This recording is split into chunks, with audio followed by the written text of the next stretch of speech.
వీధి పోట్లు చూస్తూ ఉంటాము. చాలా వరకు వీధి పోట్లు అనేవి చెడుగానే భావిస్తూ ఉంటాము. అయితే వీధి పోట్లలో మంచి చెడు ఉంటాయి. అలాగే ఈ వక్ర మార్గంలో వచ్చే వీధి పోటు అంటే ఏంటి?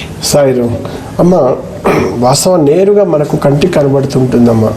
ఏది తూర్పు ఈశాన్య వీధి చూపు ఎగ్జాంపుల్.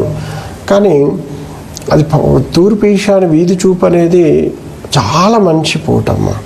ఎందుకంటే మనకు చాలా గొప్ప స్థాయిలో వెళ్ళిపోతారమ్మ వాళ్ళని. ఎందుకంటే దిశ అనేది ఒక మార్పుని తీసుకొచ్చి ఎంత స్థాయిలోనే ఎదిగిస్తుంటారు. కానీ ఇక్కడ ఏంటిదంటేనమ్మా, ఈశాన్య వీధి చూపు దాని లిమిట్లో ఉన్నప్పుడు మాత్రమే హెల్ప్ అవుతుంటుంది. ఓకే. అయితే నేరుగా కనపడే వీధిపోట్లు వేరు. అలాగే వక్ర మార్గం, మీరు అడిగి చెప్పారు, వక్ర మార్గంలో వీధిపోట్లు వేరమ్మా. అంటే ఎలా అంటే ఇప్పుడు ఉత్తరవాయు వీధిపోటు ఇది మనకు కనబడుతూ ఉంటుందమ్మా.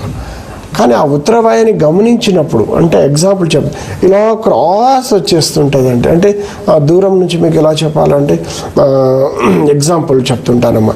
ఈశాన్యానికి రాదు, ఇటు నైరుతికి రాదమ్మా. క్రాస్ వచ్చేసి ఉత్తరవాయం టు ఆగ్నేయానికి క్రాస్ కనబడుతూ ఉంటుంది రోడ్లు అనమాట.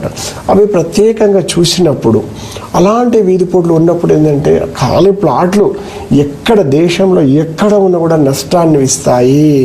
అంటే యజమాని ఎంత పెద్ద వృత్తిలో ఉన్నా కూడా అందులో అసౌకర్యము, అలాగే అపజయాలు, సంపాదించిన డబ్బును కూడా పోగొట్టుకోవడం, ఇలాంటి అవకాశాలు ఎక్కువగా ఉంటాయి. అందుకనమ్మా వక్ర మార్గము అంటే మనకు కంటికి కనపడని వీధి పోటులు అన్నమాట. ఎలా అంటే ఇప్పుడు చంద్రుడు ఎట్లా అంటేనమ్మా ఏ విధంగా మనకు రోజు రోజుకు దినదినాభివృద్ధిగా మనకు కనబడుతూ ఉంటాడు.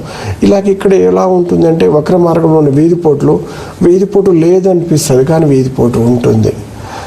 అలా అనమాట. ఇది ఉచ్చస్థాన వీధిపోటు అనుకుంటాం. డిగ్రీస్ తిరిగినప్పుడు అది నీచస్థాన వీధిపోట్లు అనమాట.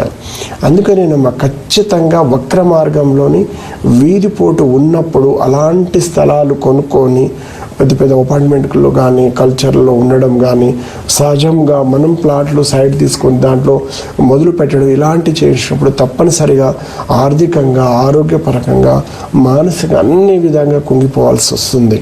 వక్ర మార్గం వీధిపోటు మనం ఏదంటే ఒక స్లాబ్ ఎక్కి చూసినప్పుడు కనబడుతుంటుంది. మన ఇంటికి ఏ దశ నుంచి వస్తుంది, ఆగ్నేయ వీధిపోటు అనుకుంటాం ఎగ్జాంపుల్.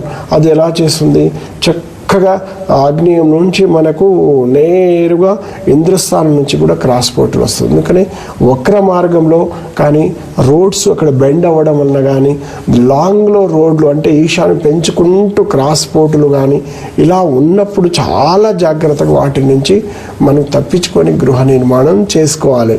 ఒకవేళ వక్ర మార్గంతో మనం గృహాల మీద, అలాంటి ఖాళీ స్థలాల మీద మనం నిర్మాణం చేసుకొని ఉండి కష్ట నష్టాలు పడుతూ ఉంటే తప్పనిసరిగా మన అష్టదిగ్బంధనతో కంట్రోల్ చేయొచ్చు.